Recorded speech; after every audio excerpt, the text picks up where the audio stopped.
Loud. Good afternoon, everybody, and welcome to Art 186, Computer Graphics with Adobe Illustrator for the spring semester 2022. Today, we're going to work on the pen tool and begin learning how to use it. We already covered the curvature tool in the last exercise. The pen tool and the curvature tool can be used together if you wish. The pen tool for many, many years was at the core of Adobe Illustrator. If you didn't know how to use the pen tool, you didn't really know how to use Illustrator. But in recent iterations of Illustrator, by creating tools like I can't even think, the shape builder tool and the curvature tool and the line weight tool, those really enable you to create equally complex compound paths or compound curves like the pen tool, but I think they give you, it can be done more easily and you get better results. Okie doke. So to get started, I'm going to go ahead and zoom in a little bit, and we're going to start with the first one here. So when you want to make a path using the pen tool, and I'll select the pen tool right here. It's the 1, 2, 3, 4, 5th one down. Decide where you want to start, and then you have to move in either a clockwise or counterclockwise fashion. You can't jump around. I don't like looking at the pen tool. So if I put on caps lock, notice that I see crosshairs. I prefer looking at that. So now what you want to do, if you want to simply create a rectangle or a polygon type shape, you click and you move the mouse, and you can see that as I'm moving it, I can see the path that's going to be generated in between. Click, and I move again, and I click, and I move again, and I click, and I move again. And if I'm not careful, you notice that things are being covered up because the shape that I'm creating here has a white fill. For the time being, I'm going to select no fill, so I don't lose in here. I don't lose. Probably should have done that from the get-go. Come on. There we go. So I can see underneath. Illustrator was designed, I believe I mentioned this before, originally like to create technical illustrations. Okay. Now, if I'm done with this, and that's what they've done here, I can go ahead and I can hold down the control key. Come on, the command key. I can click to end it. Otherwise, it wants to continue the path. Now, if with this shape selected, if I use the selection tool and I fill it, notice what happens. Let's go ahead and use a nice bright red fill. We don't see a stroke along the bottom. That's because it's an open path. What I can do, though, is I can either select both endpoints and I can join them together, as we've done in previous exercises, or I can select the pen tool and I can move over the endpoint. Let's go ahead, select the pen tool. That'd be helpful if I selected that. Go over the endpoint, and you'll notice that there is a little dot with a minus. That means I'm going to go ahead and I'm going to continue where I left off. Now I can go ahead and I can click. And now it's a closed path. So if I were to come back here and increase the stroke size, you can see that it's visible on the bottom as well. So you have open paths and closed paths. But that's for a very simple polygonal kind of shape. When it's closed, you can use the pen tool and move on to your next, which is what we're going to do here. Now, one of the things that you may want to do, and this is true for Photoshop and other things with Illustrator, is that you're going to want perfectly vertical, horizontal, or elements at a 45-degree angle. So to do that, you click first. Here's our start point. Hold down the Shift key, and even if I'm off a little bit, notice that it goes directly vertical. Now, my width is a little too heavy, so I'm going to go back so you can see this a little bit better.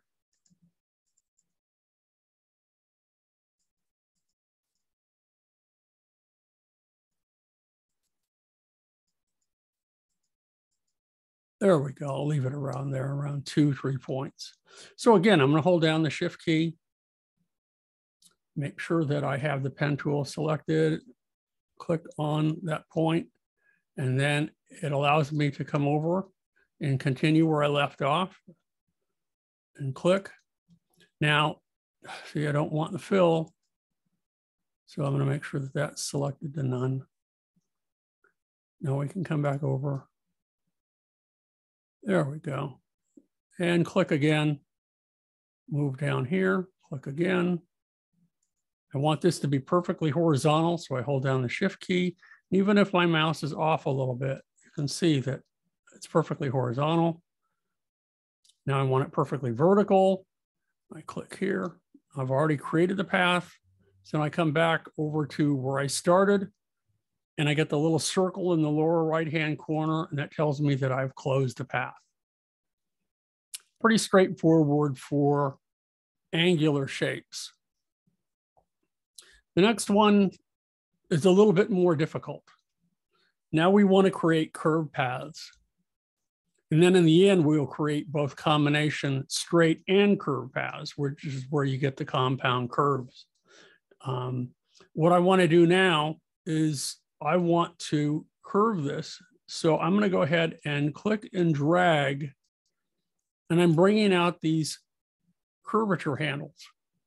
And as I move over to the next point, notice that it's already starting to curve. Typically, the handles should extend about the distance of the path underneath. And now what I can do is I may need an anchor point in the middle. If I don't, I can click here, and then I drag before I release the mouse until it matches. I see that it matches the path underneath.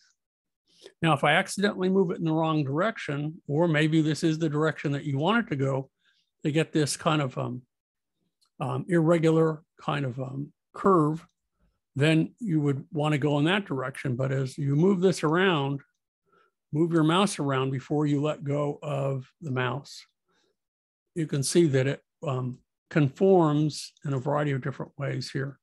Now I want to end that, so I click like so. Let's go back and let's select that path, and let's make sure that I have, right now I probably have no stroke selected.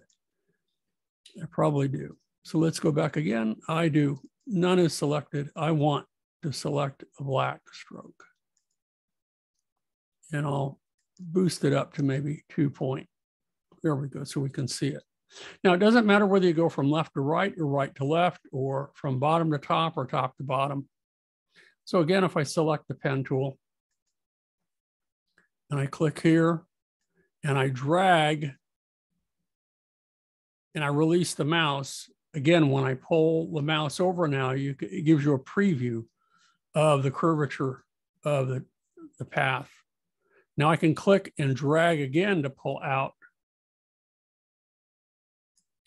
the remaining curve, and I'm set to go. And again, because Illustrator was designed originally as a tool to create mechanical drawings or technical drawings, there is usually a sketch underneath that you use to base on which you based your final drawing. And that's what we're doing here. We have these sketches underneath, or basic, grayed out drawings that enable us to use as a guide here, rather than just kind of do it free form. So that's a simple curve. And again, with open path. Then what we want to do now, let me come back over here. I probably didn't specify. Yeah, see, I did no stroke. I want to make sure that that's black and that's 2 point, just so you can see it. Okay, so now we have a sine wave down here. Again, using the pen tool. And on Thursday, I'll show you some more features of here, because underneath the pen tool, there are other tools that allow you to add anchor points, subtract anchor points, and change the direction of the anchor point. That's really what we're going to do at the very end. But the way I think about creating these paths is that imagine if you were looking at a map and you were in your car driving, okay? And you knew from looking at the map that the road ahead was curved. So this gives you a preview of what you want to do. So I'm going to go ahead and I'm going to click and drag to pull it out here. Now, where the path, the road changes direction is at this point right here. That's where I'm going to add another anchor point.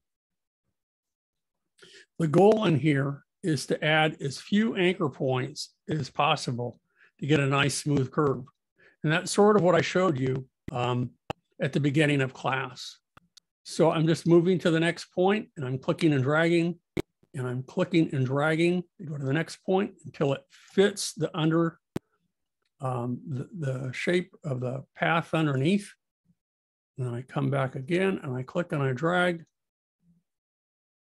And that's pretty accurate. Now I can go ahead and hold down the command key or the control key on a PC and I have a nice smooth wavy curve.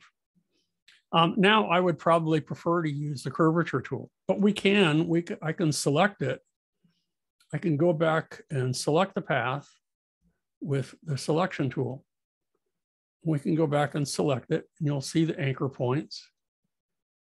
Oh, come on. Select the anchor points. I'll just go ahead and use the direct selection tool, which is the white one here. And now I can come back with a curvature tool and you can see all of those curves. And so if I wanted to continue or if I wanted to edit the existing paths, I can. And it shows you where those little anchor points are and you can move them, delete them, add them. And I can, as I said, I can continue the path if I wanted to come down here and I wanted to continue my curve and come back all the way back up here and create, another little shape like that. It's all doable. Let's go back to the pen tool. And now what I want to do is I want to create a scallop kind of shape. So to do that, I'm going to zoom in a little bit. And this will be similar with a slight difference. I'm going to start with the pen tool and I know that it's curved. So I click and I drag to bring out the curvature handles here. I call them tangent handles.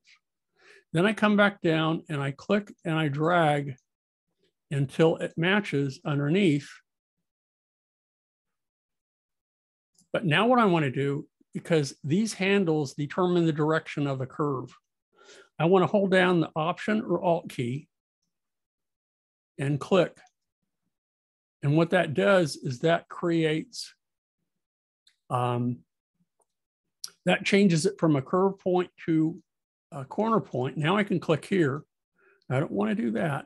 I want to go ahead now and I want to, again, hold down the Option or Alt key and drag out a tangent handle up here.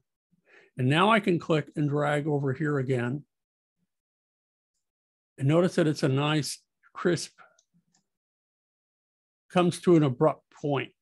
So again, I hold down the Option or Alt key and I click to clip that off, hold down the Option or Alt key again, then I click and drag to pull it out.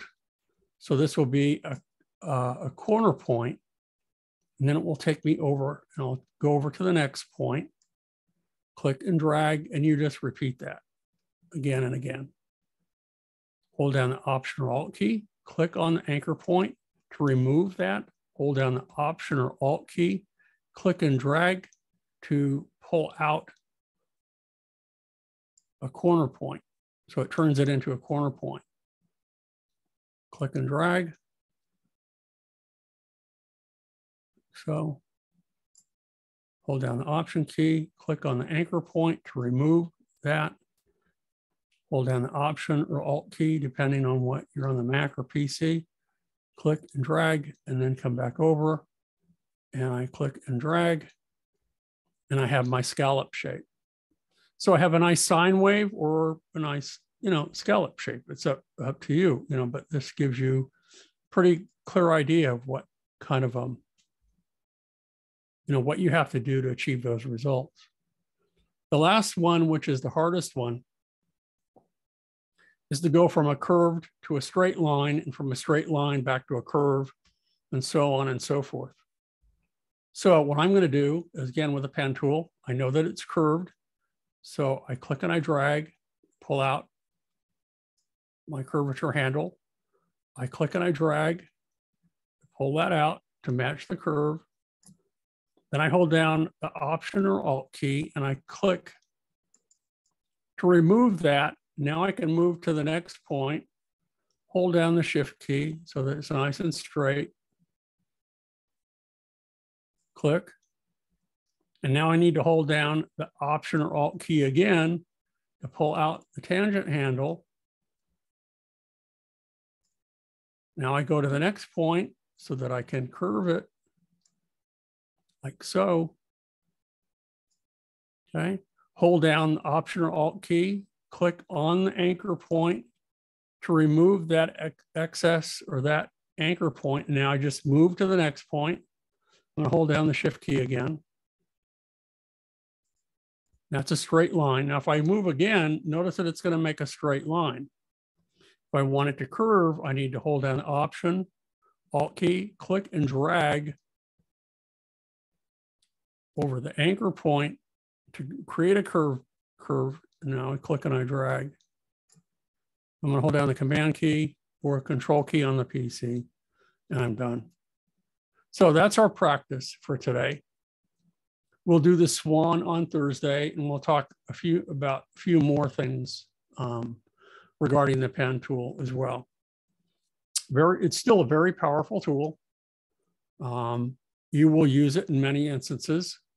I'd like to say that I avoid using it, not because I don't like it. I just think that the curvature tool and the shape builder tool and the path editor tool and that sort of thing combined will give me many of the same results, much easier, much quicker, and with better results sometimes. But in certain situations where you have a lot of subtle, small, compound curves, then the pen tool is probably still a way to go. Okay, so that's all I wanted to cover today. We've run up against our 3 o'clock hour. So I'm going to go ahead and I'm going to end this this recording and say goodbye. And so from this point, by doing this introductory, will be the only part that I will publish today on YouTube.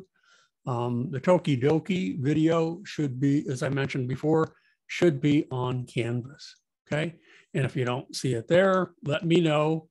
And but at the same time, I recommend that you guys go ahead and get your own library card with the LA County Library. You also need a PIN number, and you'll have access to all these videos for Photoshop, Dreamweaver, all the Adobe products, and plus more, way more. And it's all for free. Okay, so are there any questions? Any more questions before we leave today? No? I hope Simone gave you some idea of his approach to making his skateboard deck. And yeah, the hardest part for you with many of these illustrations now, once you get acclimated to Illustrator and you feel comfortable using all the tools, is coming up with a concept.